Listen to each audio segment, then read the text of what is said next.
경찰청에서 걸린 운전자들의 그 모습을 조사한 적이 있습니다. 근데 음주운전을 하게 되면 사람들이 꼭 핑계를 댄다는 거예요. 내가 잘못했습니다. 이렇게 운전을 통해서 고백하는 사람이 없다는 거예요. 급해서, 집이 멀어서, 또 집에 아이가 아파서, 중요한 약속이 있어서 이렇게 다 핑계를 댄다는 거예요.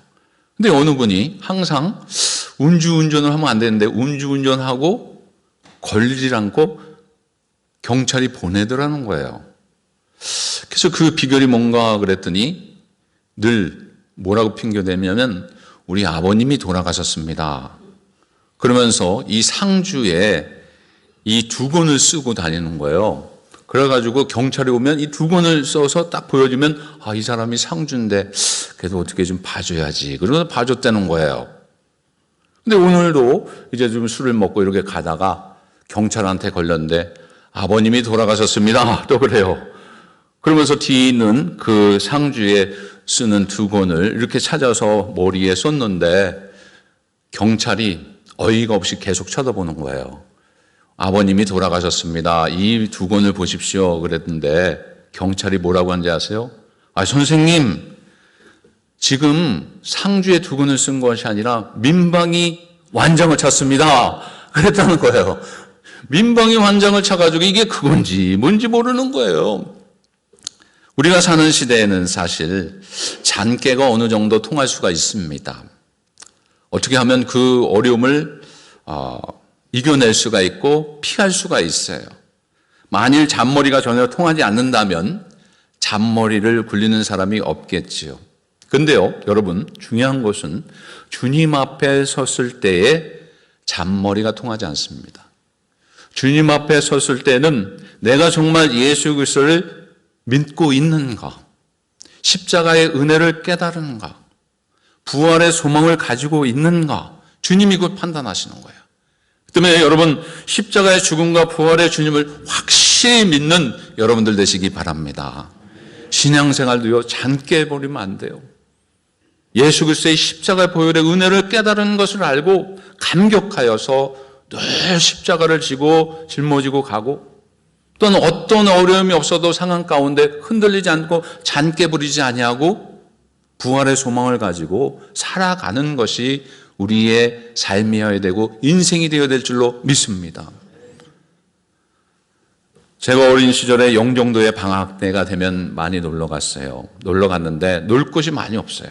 아이들하고 놀 때 겨울방학 때 비닐포대로 늘 놀던 데가 있습니다. 그 무덤이 있는데요. 근데 언덕이 있는데 비닐포대를 이렇게 깔고 앉으면 싹 내려가요. 눈이 오면. 얼마나 재밌는지 몰라요. 여름에도 그곳에서 노는데 어떻게 하냐면 거기에다가 널빤지에다가 바닥에 양초를 바릅니다. 양초를 바르면 이게 좀 미끄러져요. 그래서 또 여름에도 거기 잔디밭에서 싹 내려와서 놀았어요. 근데 실은 그렇게 놀면 안 되죠. 그런데요, 그렇게 낮에는 놀았는데 밤만 되면 거길 지나갈 수가 없는 거예요. 왜? 무서워서요. 귀신이 나올 것 같아요.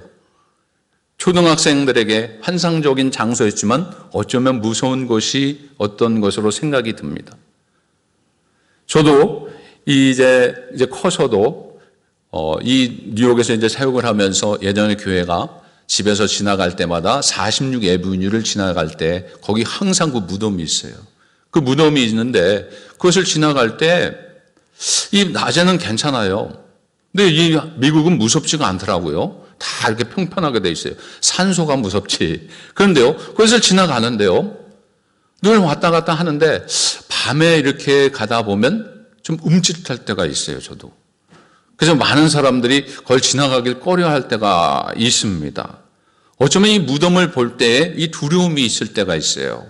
이 무덤을 볼 때에 거기에서 뭔가 나에게 좀 어려움이 찾아오지 않을까라고 하는 그런 두려움들이, 무서움이 그 속에 늘 도사리고 있습니다. 왜냐하면 무덤이라는 것이 그런 것이라고 생각하기 때문이에요.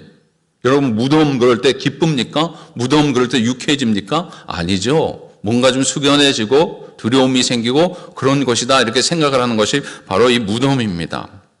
그럼 성경은 어떻게 이 무덤을 볼까요? 성경도 무덤을 혐오스럽게 바라볼까요? 지금으로부터 약 2000년 전 새 여인이 무덤을 찾아옵니다. 무덤을 찾아오는데 그 무덤에 찾아왔는데 무덤처럼 살아가는 사람들이 있었어요. 여러분, 마가복음 16장 1절부터 2절을 봉독하겠습니다. 시작이요. 안식일이 지남에 막달라 마리아와 야고보의 어머니 마리아와 또 살로메가 가서 예수께 바르기 위하여 향품을 사다 두었다가 안식 후 첫날 매우 일찍이 해 돋을 때에 그 무덤으로 가며. 아멘. 여기에서 보게 되면 이 무덤으로 가는 여인들이 있었어요. 3명이 있었어요. 막달라 마리아하고 야고보의 어머니 마리아하고 살로메가 갑니다. 이 살로메가 가고 마리아 두 여인이 갑니다. 근데 이 안식일이 지나고 새로운 일주일을 시작하는 첫날이기 때문에 이른 새벽부터 무덤을 찾아갔어요.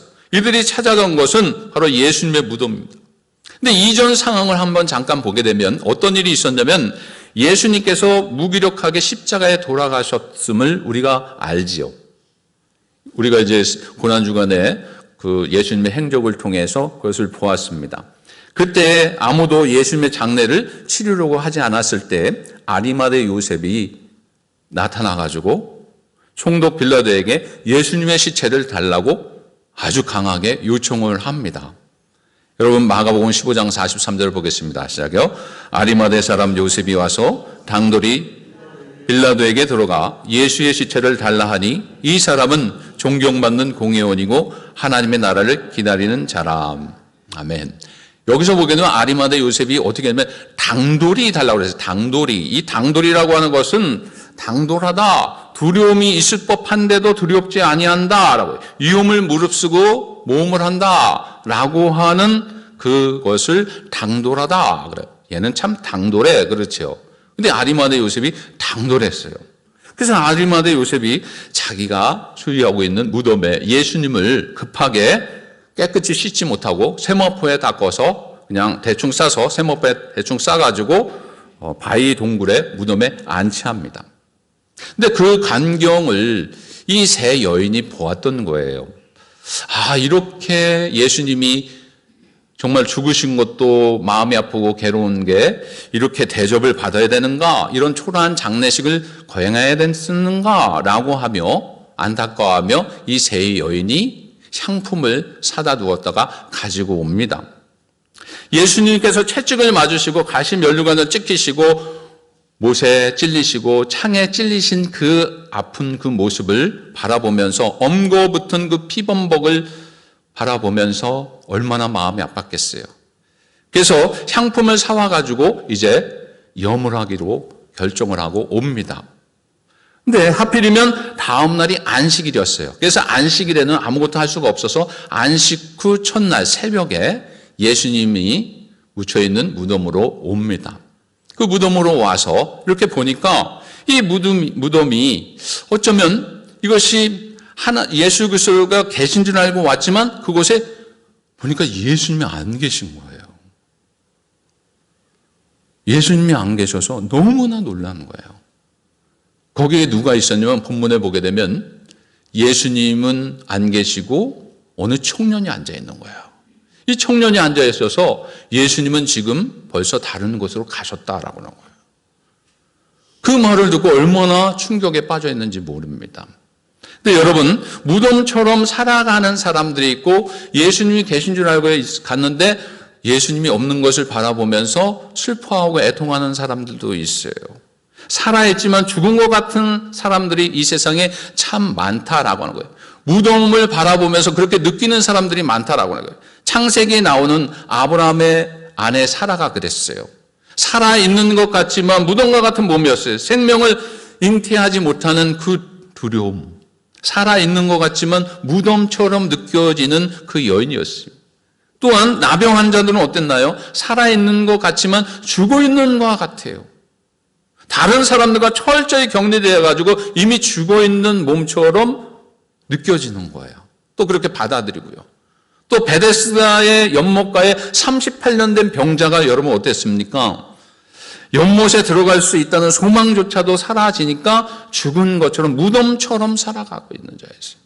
이스라엘 민족이 어땠냐면 BC 722년에 북왕국 이스라엘이 아수르에 망하고 BC 587년에 남왕국 유다가 바벨론에 무너지는 그런 형편 속에서 이스라엘도 살아있는 것 같지만 무덤처럼 느껴지는 그 삶을 살아가고 있는 나라였어요. 또 요즘 한인들이 많이 있지만 특별히 청년들을 볼 때 살아있는 것 같지만 무덤처럼 살아가는 사람들이 있어요. 죽은 자처럼. 희망이 없다고 하면서 그렇게 살아갑니다. 한국을 볼 때 여러분 아이를 안 낳아요. 희망이 없어서. 이거 50년 후에는요 정말 문제가 되고요. 아이들이 태어나지 않으니까 교회 학교가 줄고요. 학교도 줄고 있고요. 벌써 군대도 줄고 있어요. 더 나가서 이게 점점 그것이 영향력이 퍼져서 이 교회가 사라집니다. 그러면서 많은 사람들이 조롱거리로 전락하는 그 모습들을 바라볼 때 이 세상이 어쩌면 무덤같이 살아가는 존재로 살아가는 사람들이 많구나라고 하는 것을 볼 때가 있습니다. 우리 성도 가운데도 이런 분이 계십니까? 고통과 아픔과 질병을 가지고 있는데 그 무덤을 바라보면서 두려움 속에 살아가고 있는 사람들이 있지 않습니까? 눈에 보이는 무덤만 무덤이 아니라 희망이 없고 내일이 없는 것이 무덤입니다. 이 여인들도 그랬어요. 예수님 계실 때는 희망이 있었는데 이 무덤을 바라보니까 또 예수님까지 없다는 것을 알고 나니까 희망이 사라지는 거예요. 두려움만 생기는 거예요. 우리는 이 땅에 살아가면서 이런 두려움과 희망이 사라지는 일들이 너무나도 많습니다. 그러나 여러분 그것으로 끝나는 인생이 우리의 인생이 아닌 줄 믿습니다. 그래서 두 번째로 예수님의 무덤은 빈 무덤이지만 예수님의 그 빈 무덤은 바로 우리에게 소망을 주는 무덤이다라고 하는 거예요. 내일을 생각하면 기운이 솟아나는지요? 희망이 솟아나는지요? 절망과 실패의 두려움에 잡혀 있다가도 소망이 있게 되는지요? 그러나 그렇지 않을 때가 참 많이 있죠. 무덤을 향해 가는 이 세 여인을 보시기 바랍니다. 정성껏 섬기며 따르던 예수님은 이미 죽으셨어요. 비참한 시체로 무덤에 안치되었어요. 이들은 마지막 도리를 다하기 위해서 염을 가며 염려로 가득 찼어요. 여러분 3절과 5절을 봉독하겠습니다. 시작이요. 서로 말하되 누가 우리를 위하여 무덤 문에서 돌을 굴려 주리오 하더니 눈을 들어본 적 벌써 돌이 굴러져 있는데 그 돌이 심히 크더라. 무덤에 들어가서 흰옷을 입은 한 청년이 우편에 앉은 것을 보고 놀라매. 무덤에 왔는데 돌이 굴려져 있는 거예요. 이게 웬일입니까? 무덤 앞에 달아지자 돌이 굴러져 있고 그 속에 들어갔더니 처음 보는 청년이 앉아 있어요. 청년이 앉아가지고 흰옷 입고 있다는 이 기록을 유추해 볼 때 천사라고 우리는 이렇게 생각할 수가 있습니다. 근데 마가복음 16장 6절에 이런 말을 합니다. 시작이요. 청년이 이르되 놀라지 말라. 너희가 십자가에 못 박히신 나사렛 예수를 찾는구나. 그가 살아나셨고 여기 계시지 아니하리라. 보라 그를 두었던 곳이라. 예수님께서 없어서 무덤도 볼 때 마음이 아팠는데 예수님이 없어서 괴로워하는 그 순간 속에 살아나셨다는 거예요. 살아나셨다. 부활하셨다는 거예요. 달리 말하면 무덤은 텅 비었다라고 하는 것입니다. 이것이 바로 복음이에요. 하나님께서 예수님을 다시 살려내신 줄 믿으시기 바랍니다. 하나님께서 무덤을 텅 비게 만드셨어요. 물론 이것을 쉽게 믿을 수 있는 사건이 아닙니다. 많은 사람들이 이것을 믿지 못해요. 이걸 어떻게 믿겠습니까? 죽은 사람이 어떻게 살아나요? 그래서 때로는 어떤 사람들이 이렇게 얘기를 합니다. 예수님은 죽은 게 아니었어. 잠깐 기절한 거야. 어떤 사람이 이래요. 십자가에 달린 것은 예수님이 아니라 딴 사람이야. 어쩌면 이렇게 얘기를 하면 맞는 것처럼 들려집니다. 그러나 빈 무덤을 볼 때 우리는 예수님이 분명히 살아나셨고 부활하시겠다고 약속하신 것을 이루어 주신 줄 믿으시기 바랍니다. 이 빈 무덤을 세상 사람들이요, 그렇게 얘기하는 사람들이 인정한다는 것은 하나님의 임재, 하나님의 능력, 하나님의 주권을 인정하는 거기 때문에 그 빈 무덤을 인정하지 않는 것입니다. 아브라함의 아내 사라도 1년 안에 사라가 아들을 낳을 것이다 그랬을 때 이 사라가요, 어떻게 했는지 아세요? 비웃었어요. 믿지 못했어요. 그때 천사들이 사라가 속으로 비웃는 것을 지적하면서 두려워합니다. 왜냐하면 그가 하나님의 임재를 경험하였기 때문에. 예수님의 무덤 안에는 천사를 만난 여인들도 그저 벌벌 떨기만 했어요. 그러면서 오늘 8절에 보게 되면 그들이요 두려워서 도망갔다 그랬어요.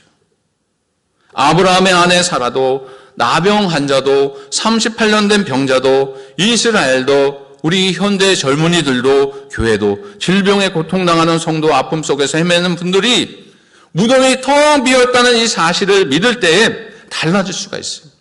이 예수님의 무덤이 빈 무덤이 되었다면 우리의 무덤도 빈 무덤이 되는 거예요. 예수님의 부활이 있으면 그 부활은 철면 열매가 되어 주셨기 때문에 우리도 분명히 부활이 있게 되는 줄 믿으시기 바랍니다. 그 부활 소망 가운데 살아가야 돼요. 저는 어머님이 일찍 돌아가셨어요. 잘 모르시는 분이 계시죠. 근데 어머니께서 일찍 돌아가셨는데 그 어린 마음에 너무나도 괴로웠어요. 저도. 아니 어떻게 어머니를 일찍 그렇게 불러가십니까? 저를 그렇게 이뻐해 주시고 사랑해 주셨는데. 그 병원에 누워 계실 때, 스트로크가 와서 누워 계실 때 제가 정말 떠나질 않고 기도했어요. 어린 마음에. 하나님 우리 어머님을 살려주면 제가 뭐든지 하겠습니다. 뭐든지 하겠습니다. 그런데 어머님이 살아나시지 않으셨어요. 그때 처음에 하나님을 원망했어요. 하나님, 내가 앞으로 어떻게 살라고요? 우리 엄마 없으면 어떻게 살라고요? 근데 그 속에는 원망과 불평이 있었는데 목사님의 그 설교를 듣고 또한 성경 공부를 하면서 깨닫게 된 것이 있어요. 우리는 이 땅에 살아가면서 죽는 것이 끝나는 것이 아니다. 그것으로 끝나면 아무 우리가 살아야 될 이유가 없어요. 근데 십자가의 보혈로 우리가 죄사함 받고 예수 그리스도를 통해서 하나님의 자녀가 되어서 그것으로 끝나는 것이 아니라 또 죽으면 그 다음에 있는데 바로 이 부활이 있다. 그 부활이 있음을 제가 깨닫고 그때부터 슬픔이 없어졌어요. 왠지 아십니까? 어머니를 만날 수 있거든요. 저도 언젠가는 죽고 여러분들도 다 죽습니다. 근데 죽음으로 끝나는 것이 아니라 죽은 다음에 부활이 있잖아요. 천국이 있잖아요. 그 소망이 있기 때문에 빈 무덤을 바라보면서 예수 그리스도의 이 부활을 바라보면서 희망이 생기는 거예요. 소망이 생기는 거예요. 제가 사역하면서 많은 분들이 돌아가셨어요. 저는 그것을 볼 때 참 저도 아주 같이 평생을 좀 갔으면 좋았을 텐데 그런 분들도 계신데 하나님 일찍 불러가실 때가 있어요. 참 마음이 아파요. 그러나 우리는 슬퍼하지 않고 돌아가셨을 때도 찬양하고 부활의 소망을 찬양하는 것은 이 부활의 소망이 있고 저 천국에서 다시 만날 날을 기억하기 때문에 그 믿음 때문에 소망이 있고 기쁨으로 찬양하는 줄 믿습니다. 바로 이처럼 예수님의 무덤은 빈 무덤인데 그 속에 소망이 있다는 거예요. 주님의 무덤이 텅 빈 무덤이라면 우리도 언젠가는 텅 빈 무덤이 됩니다. 여러분 그러기에 죽음을 두려워하지 마세요. 너무 이 세상 너무 허황당하게 살려고 하지 마세요. 주님 그 빈 무덤을 바라보면서 그 믿음을 가지고 소망을 가지고 살아갈 때 비교하지 아니하고 당당하게 승리하며 살아가게 될 줄로 믿습니다. 세 번째로 빈 무덤을 믿는 신앙으로 우리는 끝까지 살아가야 돼요. 빈 무덤을 믿는 신앙은 어떤 것인가? 빈 무덤을 믿는 신앙은 죽음을 두려워하지 않는 거예요. 빈 무덤 신앙은 죽음을 두려워하지 않는데 부활의 눈으로 보면 무덤은 두려운 것이지만 하나님의 능력이 있고 그 속에 사랑을 깨닫는 장소가 되는 거예요. 서울에 가면 양아지 내 외국인 선교사님들의 묘지 있습니다. 저도 한번 방문했는데요. 너무 감격스러웠어요.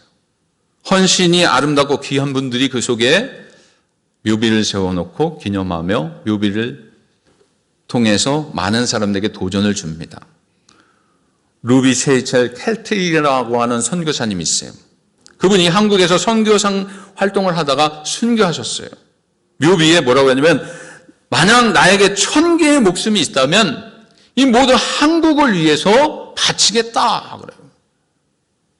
이런 헌신이 어떻게 나옵니까, 여러분? 외국인이 한국에 와서 자기의 목숨이 1000개라면 이곳에 다 바치겠다라고. 죽음을 두려워하지 않는 거예요. 부활의 소망이 있어서 그래요. 빈 무덤을 믿었기 때문에 그래요.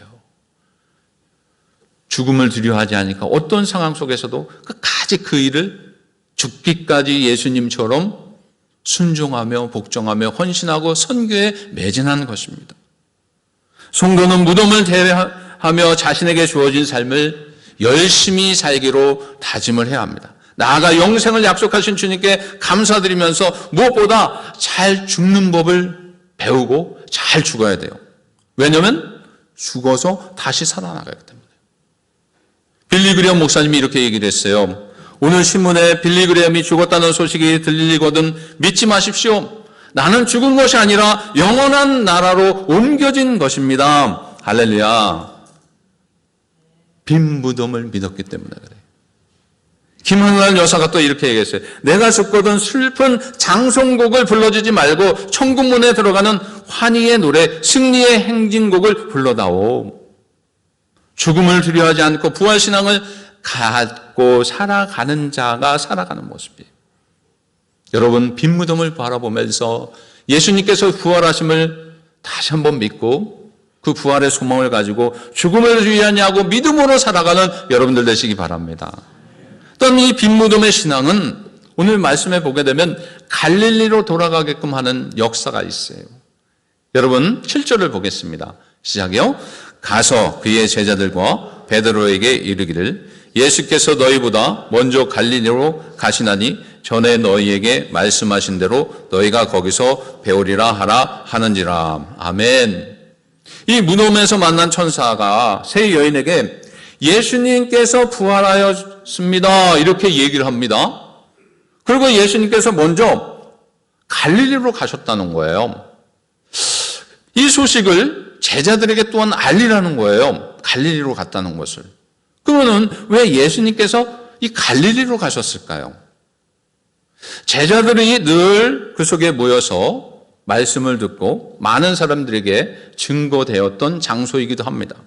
마가복음 전체 맥락을 보게 되면 제자들은요 늘 예수님을 오해를 했어요. 어떤 오해를 했냐면 사단을 이기고 병을 고치시는 예수님, 능력이 많으신 예수님이신데 또 다른 한편에서는 왜 갑자기 어린 양이 되어가지고 이렇게 죽으시지? 이거는 예수님이라고 할 수가 없어. 양면성을 가지고 있는 분은 예수님이라고 구세주라고 할 수가 없어. 제자들도 의심하였고요.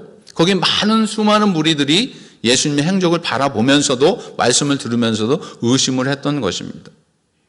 그래서 이 세 여인에게 이 천사가 나타나서 갈릴리로 가라. 그러면서 이 기쁨의 소식, 부활의 소식, 빈 무덤의 소식을 증거하라라고 하는 거예요. 왠지 아십니까? 이 부활의 소식을 알게 되면 부활한 것을 믿게 되면 이 빈 무덤을 바라보게 되면서 그것을 믿게 되면 의심이 사라져요. 왜 예수님께서 강하시고 그렇게 능력이 많으셨던 분이 갑자기 어린 양이 되어주셔서 죽으셔야만 됐는가? 근데 그것으로 끝난 것이 아니라 부활하시려고 부활의 첫 열매를 우리에게 주시려고 그렇게 하셨다는 것을 믿게 되는 거예요. 그래서 그 소식을 전하라 그래요. 전하라. 여러분 우리에게 주시는 말씀입니다. 우리만 알고 있는 것이 아니라 갈릴리로 가서 천사가 얘기했듯이 세 명 여인에게 얘기했듯이 전하라라고 했듯이 여러분 도망가는 것이 아니라 이 기쁨의 소식을 증거하며 전하는 여러분들 되시기 바랍니다. 세상에 많은 사람들이 지금도 두려움 속에 있어요. 미래가 불확실하다고 하면서 두려움 속에 살아갑니다. 희망이 없다고 합니다. 그러나 여러분 예수 그리스도를 믿는 우리들은 희망이 있고 소망이 있어요. 우리만 간직한 것이 아니라 이 부활의 소식을 갈릴리로 가서 전하라 라고 했던 것처럼 이 부활의 소식, 이 분무덤의 소식을 증거하고 전달하는 여러분들 되시기 바랍니다. 그것이 우리의 마지막에 주어진 소명이고 사명이에요. 이것이 복음입니다. 어떤 무엇보다도 중요한 거예요. 예수님은 여러분 어떤 분이신지 오해하지 마시기 바랍니다. 내 재산을 관리해 주신 분도 내게 원하는 명예나 권력이나 모든 출세를 보장해 주신 분이 아니십니다. 정치적인 혁명을 일으키는 분도 아니에요. 예수님은 하나님의 아들이시고 그리스도이시고 이 세상의 주인이시고 모든 만물을 주관하여 주시고 더 나아가서 우리와 함께하여 주시되 부활의 첫 열매가 되어 주셔서 우리에게 부활의 소망을 주신 그런 분이신 줄 믿으시기 바랍니다. 예수님은 그런 분이세요. 우리도 다시 부활할 수 있다는 소망을 가지시도록 미리 보여주신 거예요. 이것을 확인하는 자리가 바로 이 빈무덤이에요. 부활의 자리입니다. 새 여인에게 주어진 이 가제 기억하면서 복음을, 부활의 소식을 날마다 증거하는 여러분들 되시기 바랍니다. 결론적으로 여러분, 세상의 영웅들은 큰 무덤을 자랑합니다. 그러나 그리스도인들은 예수님의 이 빈 무덤을 자랑해야 돼요. 예수님의 부활하셨습니다. 부활의 첫 열매가 되어주셨습니다. 여러분들도 소망을 가지십시오. 나도 소망을 가지고 살아갑니다. 세상에서 죽음에 대한 허물을 노래하는 애가를 부르지만 많은 사람들이 슬퍼하며 애가를 부르지만 우리 그리스도인들은 부활하신 주님을 찬양하고 그 소망 가운데 있음을 감사하며 살아가는 우리가 되어야 될 줄로 믿습니다. 그래서 오늘 예수님의 이 빈 무덤을 예찬하고 부활의 노래를 부르는 날인데 여러분 오늘 예수님을 마음껏 부활하신 주님을 찬양하고 복음을 증거하고 살아가는 여러분들 되시기 바랍니다. 기도하겠습니다.